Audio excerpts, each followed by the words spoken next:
أعوذ بالله من الشيطان الرجيم. بسم الله الرحمن الرحيم.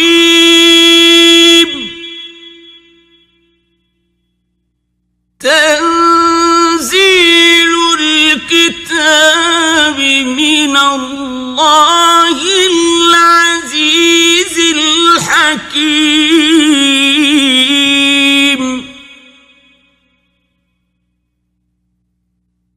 إنا أنزلنا إليك الكتاب بالحق فاعبد الله مخلصا له الدين.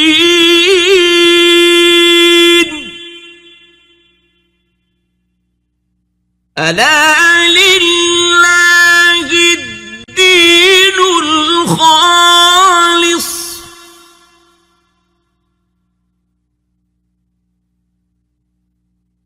والذين اتخذوا من دونه أولياء ما نعبدهم إلا ليقربونا إلى الله زلفى إن الله يحكم بينهم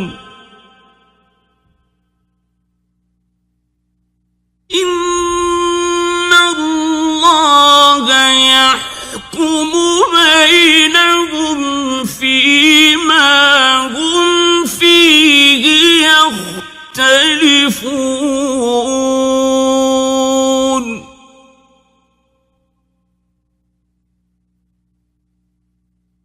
إن الله لا يهدي من هو كاذب كفار.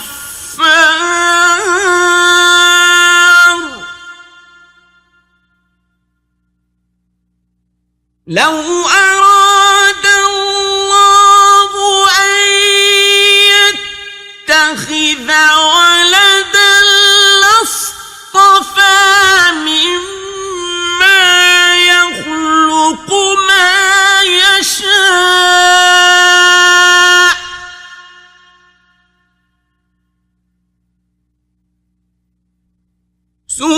سبحانه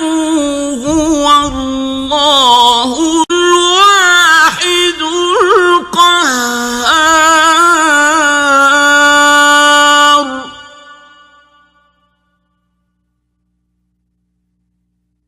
خلق السماوات والأرض بالحق يكور الليل على النهار ويكور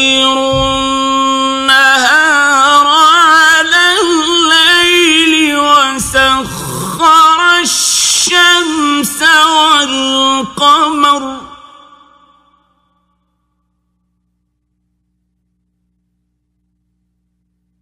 كل يجري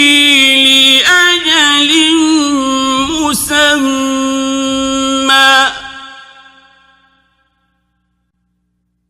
ألا هو العزيز الغفار.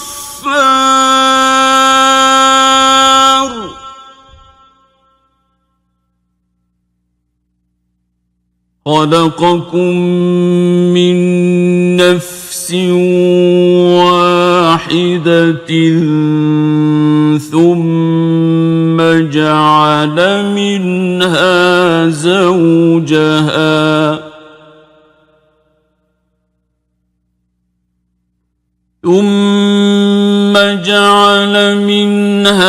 زوجها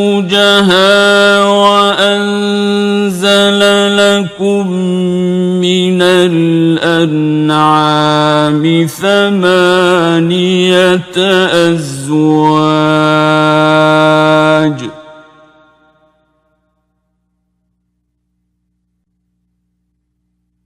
يخلقكم في بطون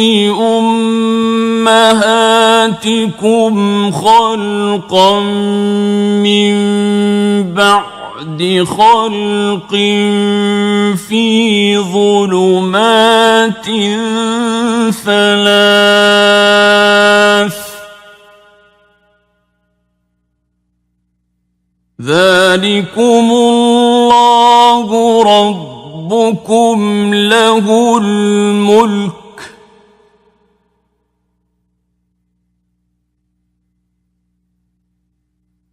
لا إله إلا هو فأنى تصرفون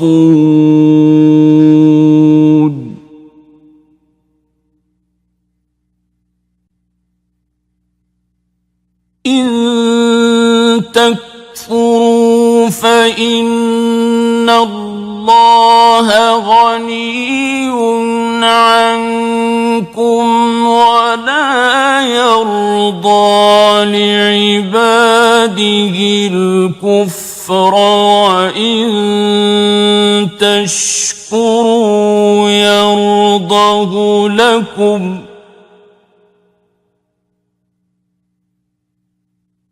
ولا تزر وازرة وزر أخرى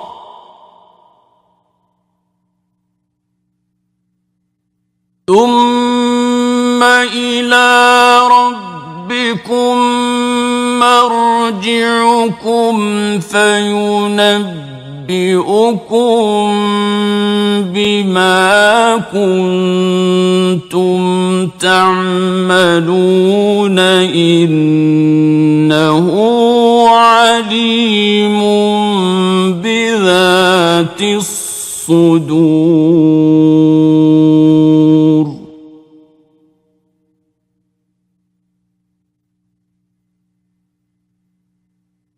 وإذا مس الإنسان ضر دعا ربه منيبا إليه ثم إذا خوله نعمة منه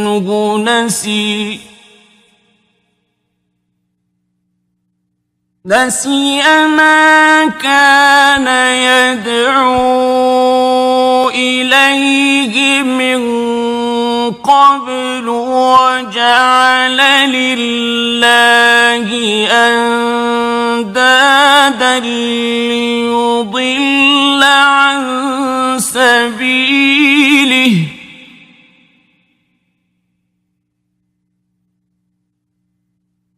قل تمتع بكفرك قليلا إنك من أصحاب النار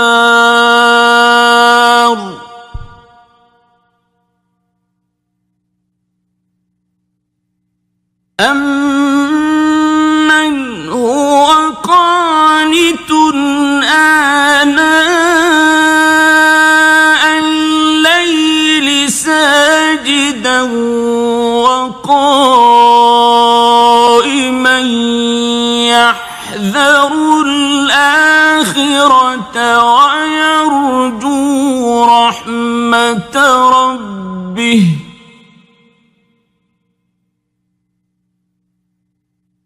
قل هل يستوي الذين يعلمون والذين لا يعلمون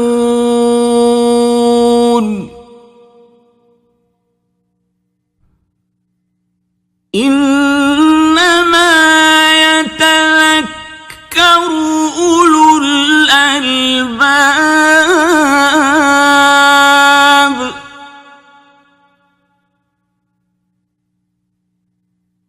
قل يا عبادي الذين آمنوا اتقوا ربكم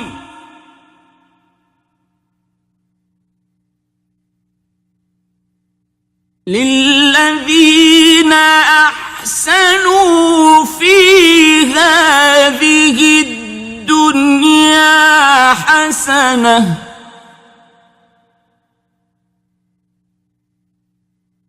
وأرض الله واسعة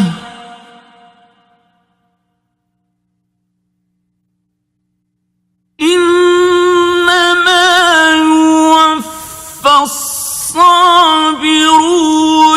أجرهم بغير حساب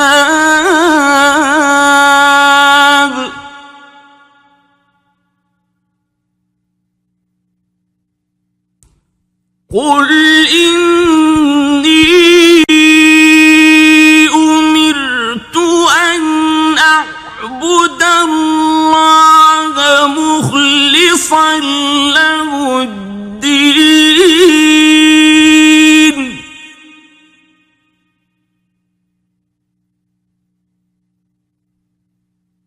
وأمرت لأن أكون أول المسلمين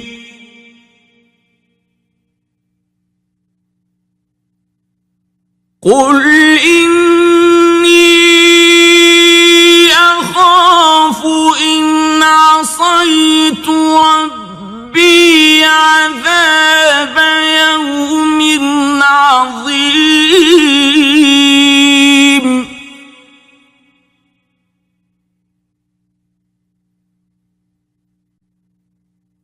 قل الله أعبد مخلصا له ديني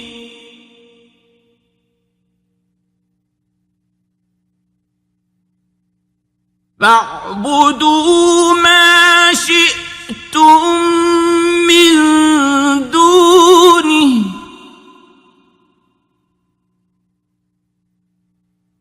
قل إن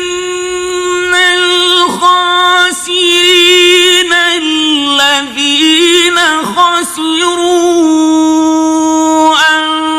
أنفسهم وأهليهم يوم القيامة ألا ذلك هو الخسران المبين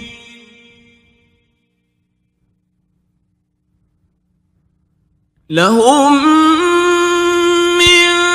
فوقهم ظلل من النار ومن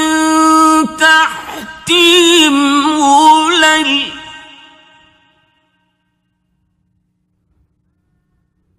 ذلك يخوف الله به عباده يا عباد فاتقون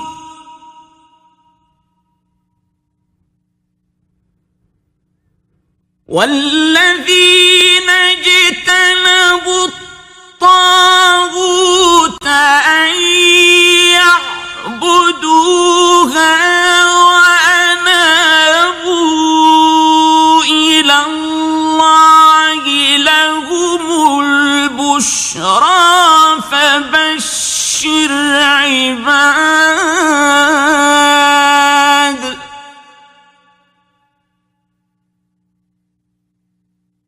الذين يستمعون القول فيتبعون أحسنه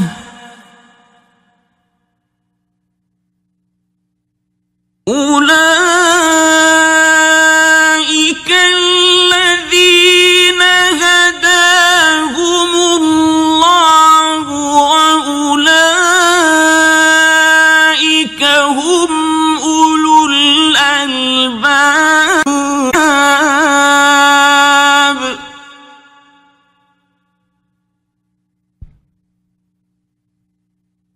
أفمن حق عليه كلمة العذاب أفأنت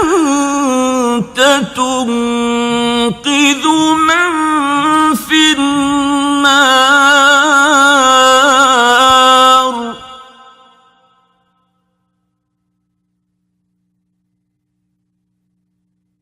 لكن الذين اتقوا ربهم لهم غرف من فوقها غرف مبنية تجري من تحتها الأنهار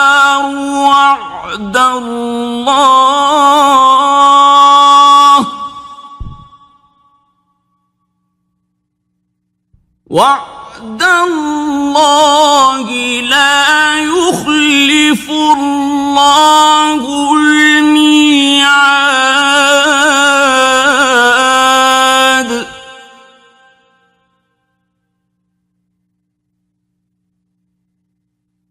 ألم تر أن الله أنزل من السماء ماء فسلكه ينابيع في الأرض ثم يخرج به زرعا مختلفا ألوانه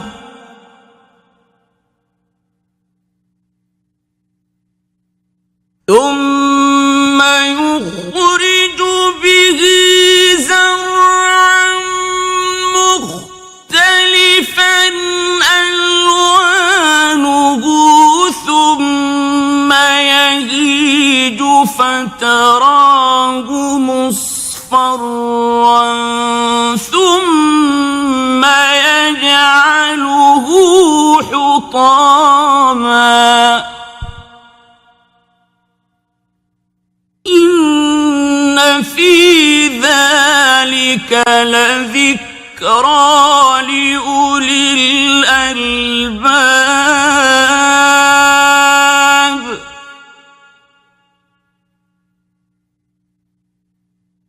أفمن شرح الله صدره للإسلام فهو على نور من ربه فويل للقاسية قلوبهم من ذكر الله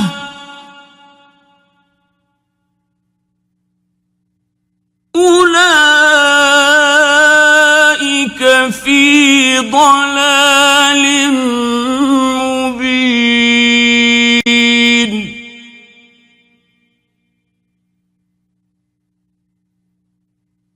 الله نزل أحسن الحديث كتابا متشابها مثانية تقشعر منه جلود الذين يخشون ربهم تقشعر منه جلود الذين يخشون ربهم ثم تلين جلودهم وقلوبهم إلى ذكر الله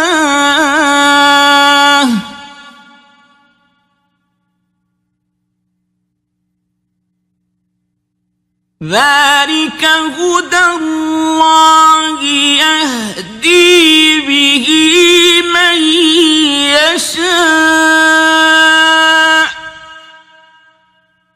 ومن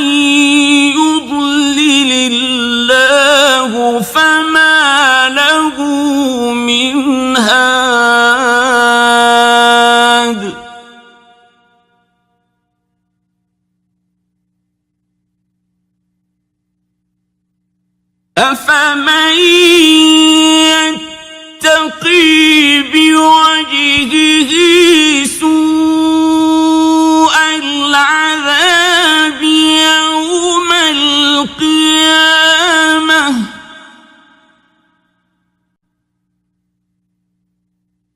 وقيل للظالمين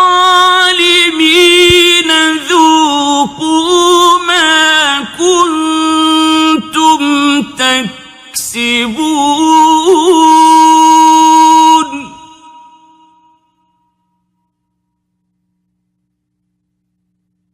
كذب الذين من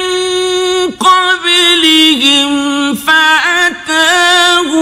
العذاب من حيث لا يشعرون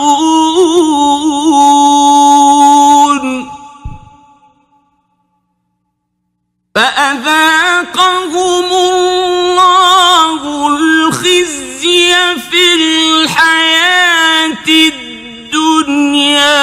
ولعذاب الآخرة أكبر لو كانوا يعلمون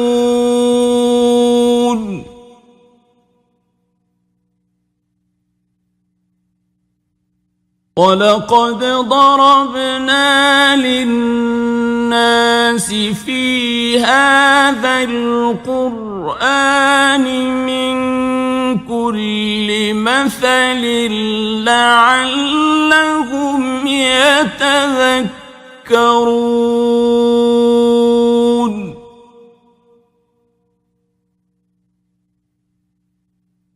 قرآنا عربيا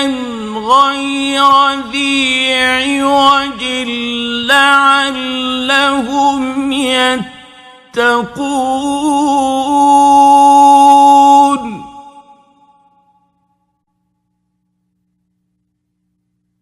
ضرب الله مثلا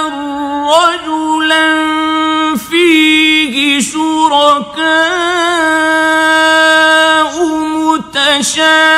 متشاكسون ورجلا سلما لرجل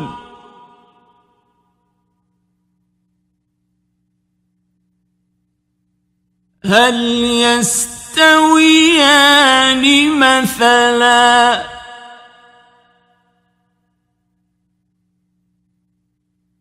الحمد لله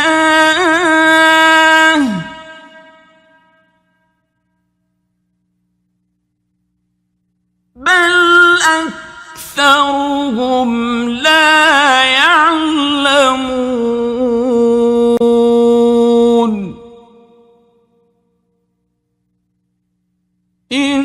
إنك ميت وإنهم ميتون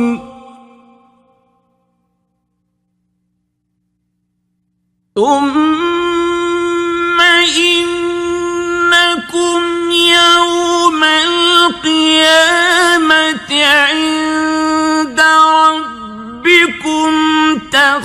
تختصمون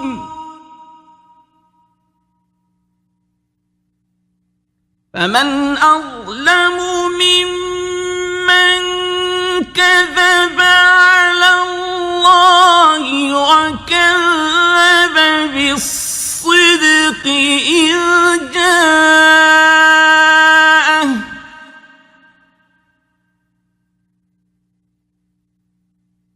أليس في جهنم مثوى للكافرين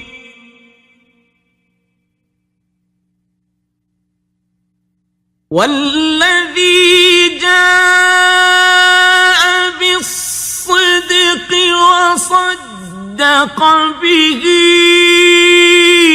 أولئك هم المتقون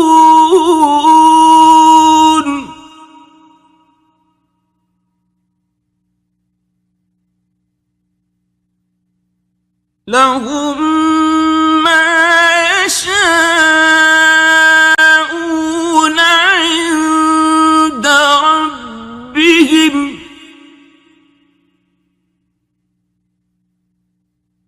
ذلك جزاء المحسنين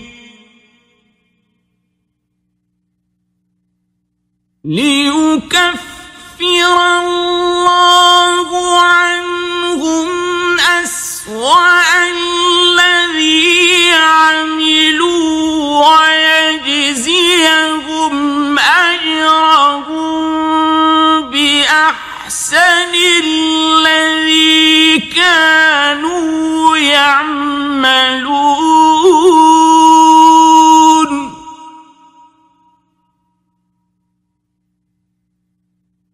أليس الله بكاف عبده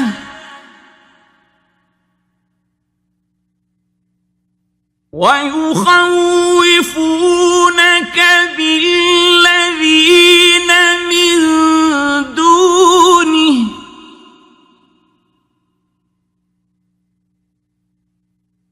ومن يضلل الله فما له من هاد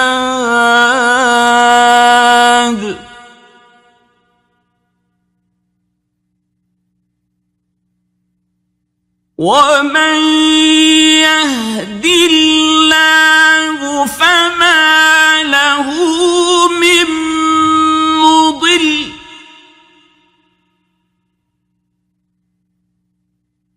أليس الله بعزيز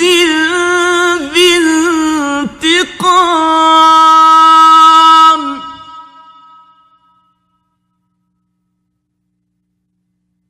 ولئن سألتهم من خلق السماوات والأرض ليقولن الله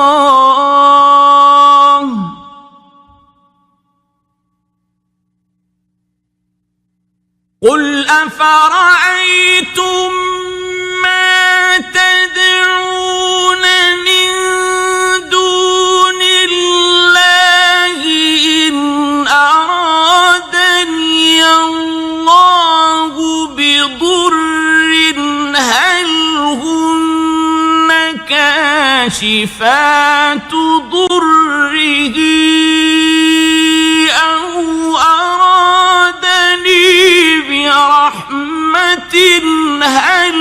هن ممسكات رحمته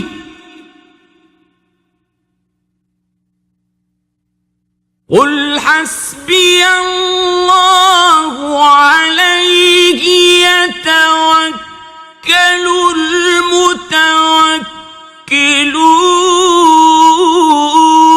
المتوكلون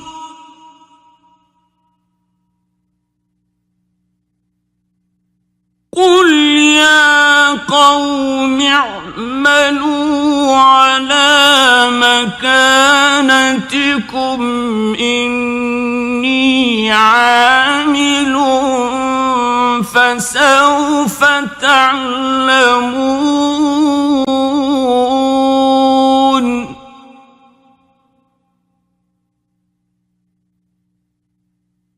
من يأتيه عذاب يخزيه ويحل عليه عذاب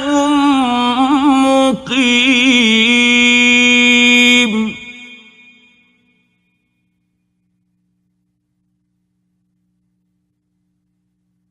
إنا أنزلنا عليك الكتاب للناس بالحق فمن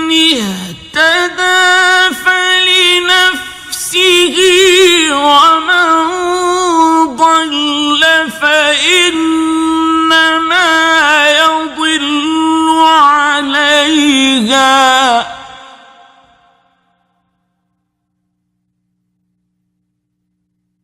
ومن ضل فإنما يضل عليها وما أنت عليهم بوكيل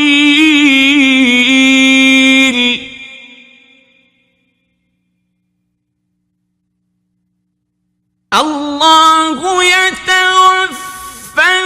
الأنفس حين موتها والتي لم تمت في منامها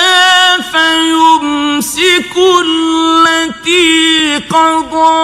عليها الموت ويرسل الأخرى إلى أجل مسمى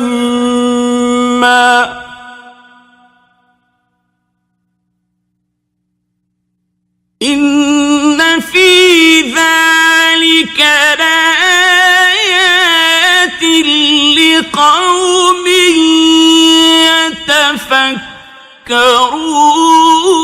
يتفكرون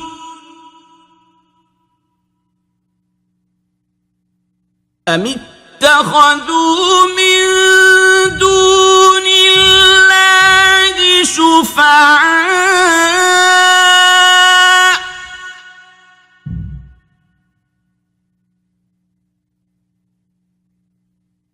قل أولو كانوا لا يملكون شيئا ولا يعقلون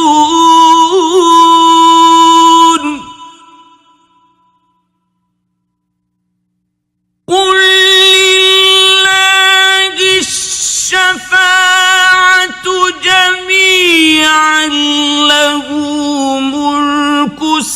السماوات والأرض ثم إليه ترجعون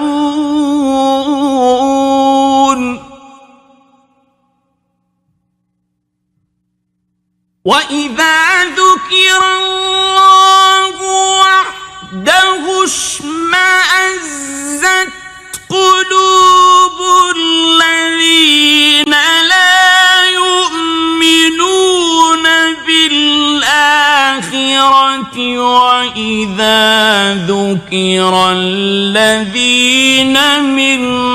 دونه إذا هم يستبشرون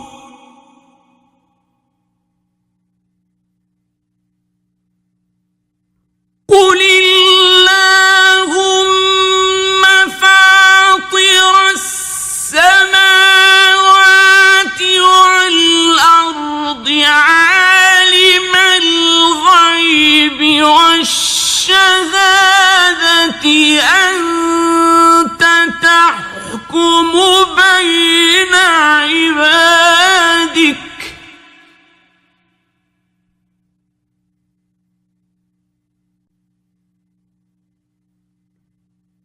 أنت تحكم بين عبادك فيما كانوا فيه يختلفون ولو أن للذين ظلموا ما في الأرض جميعا ومثله معه لافتدوا به من سوء العذاب يوم القيامة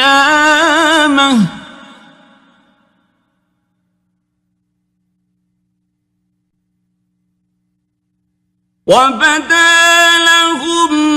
من الله ما لم يكونوا يحتسبون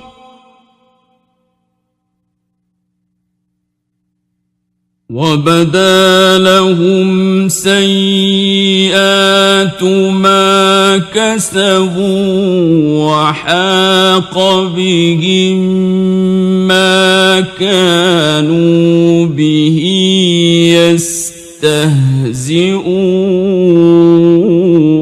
يستهزئون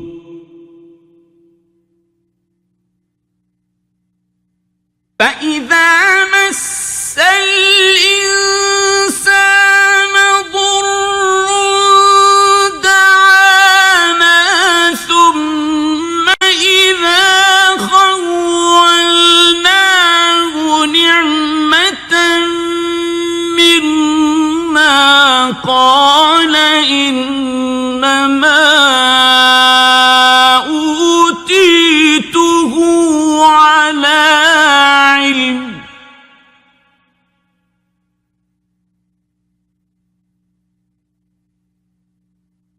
بل هي فتنة ولكن أكثرهم لا يعلمون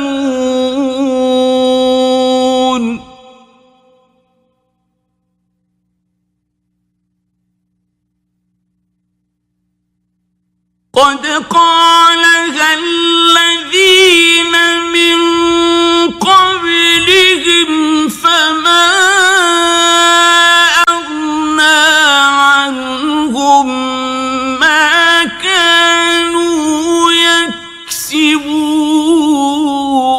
يكسبون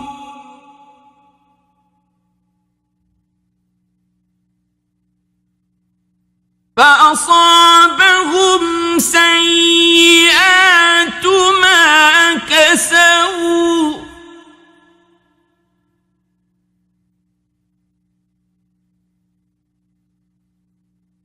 والذين ظلموا من هؤلاء سيصيبهم سيئات ما كسبوا وما هم بمعجزين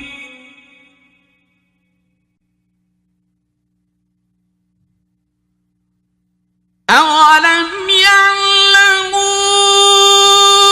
أن الله يبسط الرزق لمن يشاء ويقدر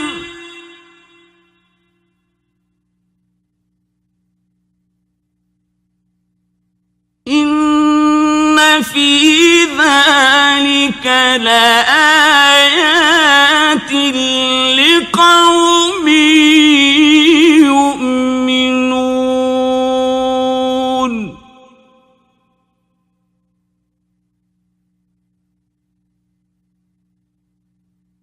قل يا عبادي الذين أسرفوا على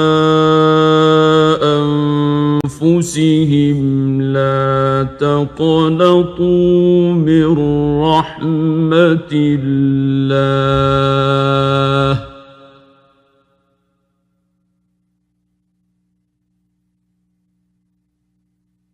إن الله يغفر الذنوب جميعا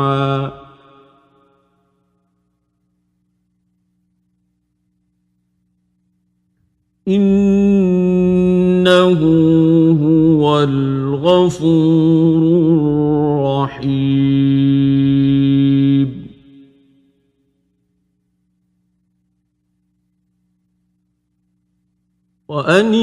وأنيبوا إلى ربكم وأسلموا له من قبل أن يأتيكم العذاب الكتاب ثم لا تنصرون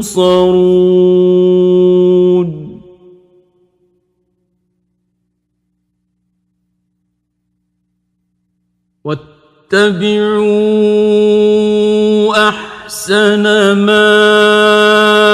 أنزل إليكم من ربكم من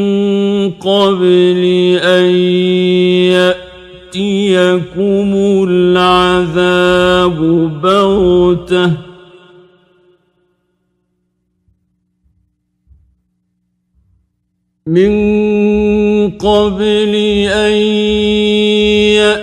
يأتيكم العذاب بغتة وأنتم لا تشعرون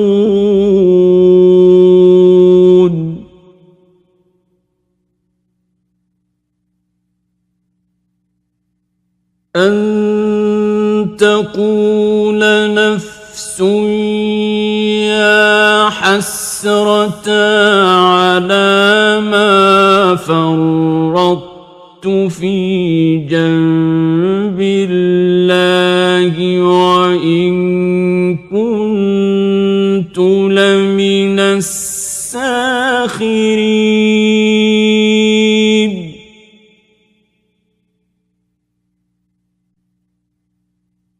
أو تقول لو أن الله هداني لكنت من المتقين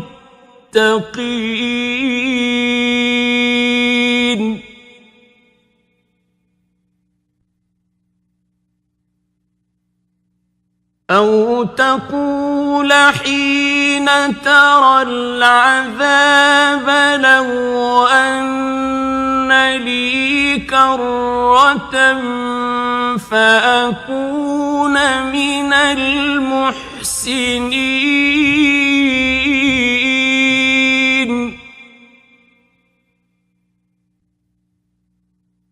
بلى قد جاءتك آياتي فكذبت بها واستكبرت وكنت من الكافرين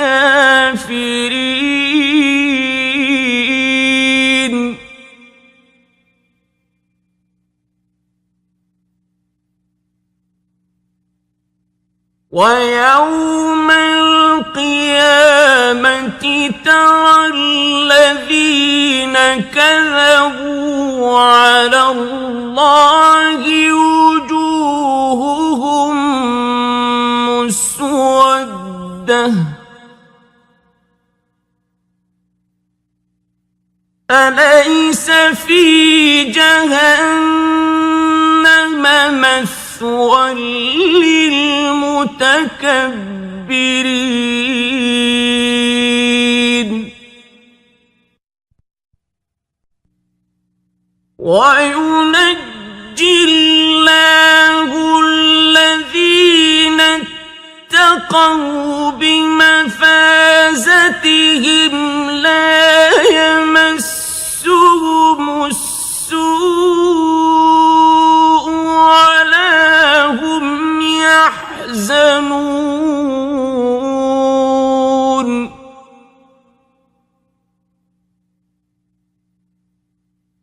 الله خالق كل شيء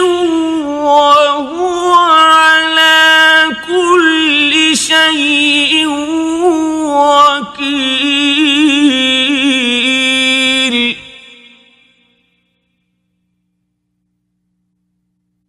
له مقاليد السماوات والأرض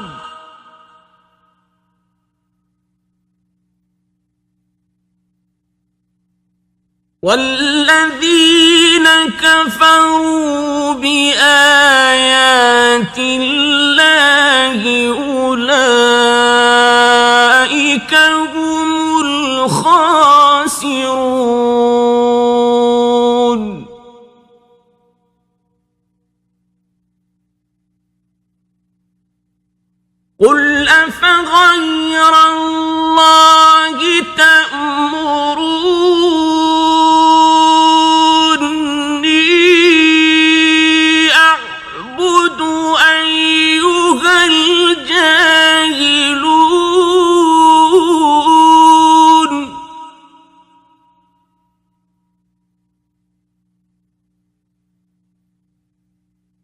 ولقد أوحي إليك وإلى الذين من قبلك لئن أشركت ليحبطن عملك ولتكونن من الخاسرين.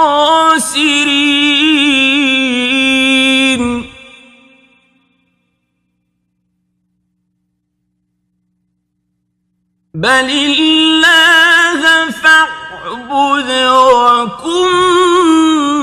من الشاكرين.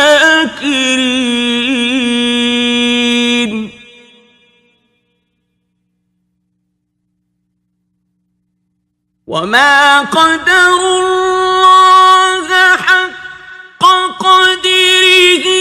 والأرض جميعا قبضته يوم القيامة والسماوات مطويات بيمينه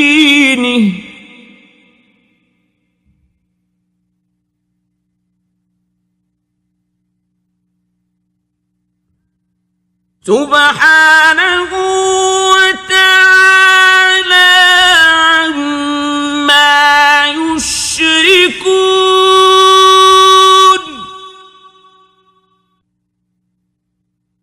ونفخ في الصور فصعق من في السماوات ومن في الأرض إلا من شاء الله ثم نفخ فيه أخرى فإذا هم قيام ينظرون.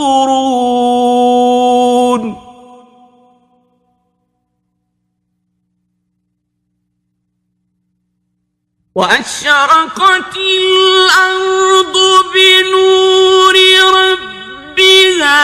ووضع الكتاب وجيء بالنبيين والشهداء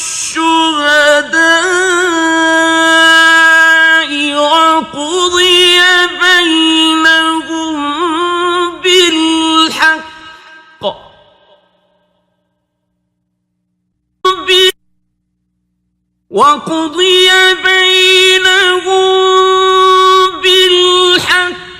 وهم لا يظلمون.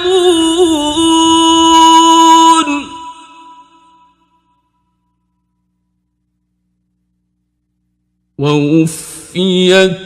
كل نفس ما عملت وهو أعلم بما يفعلون.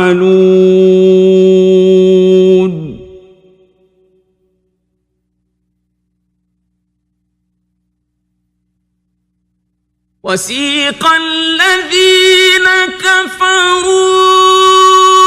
إلى جهنم زمرا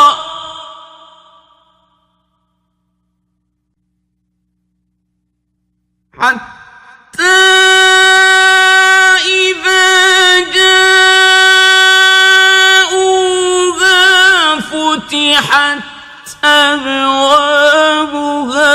وقال لهم خزنتها ألم يأتكم رسل منكم يتلون عليكم آيات ربكم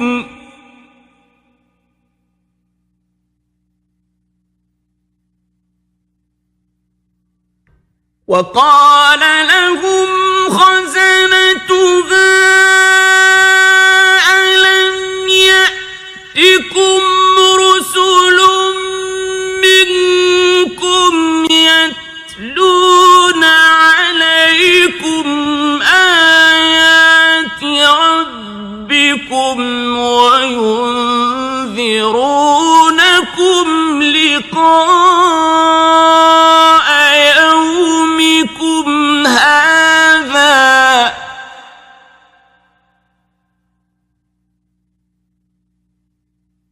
وينذرونكم لقاء يومكم هذا قالوا بلى ولكن حقت كلمة العذاب على الكافرين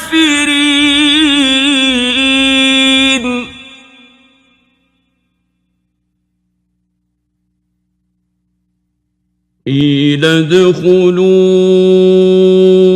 أبواب جهنم خالدين فيها فبئس مثوى المتكبرين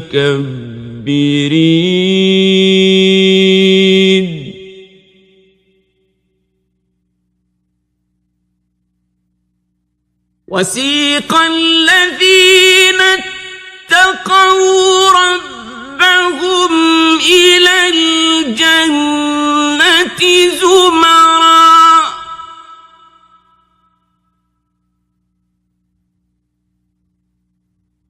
حتى إذا جاءوها وفتحت أبوابها وقال لهم خزنتها سلام عليكم طبتم فادخلوها خالدين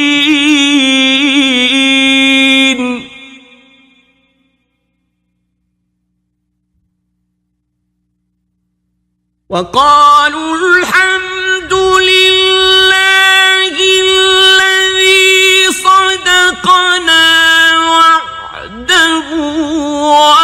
وأورثنا الأرض نتبوأ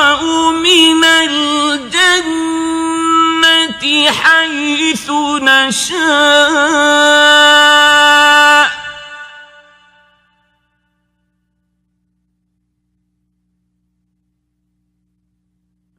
فنعم أجر العاملين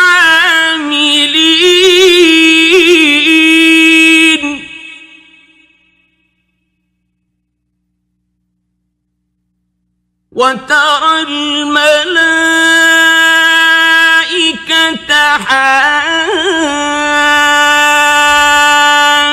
حافين من حول العرش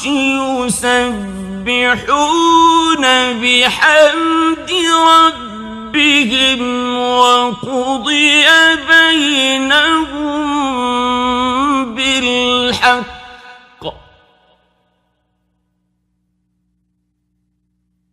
وقضي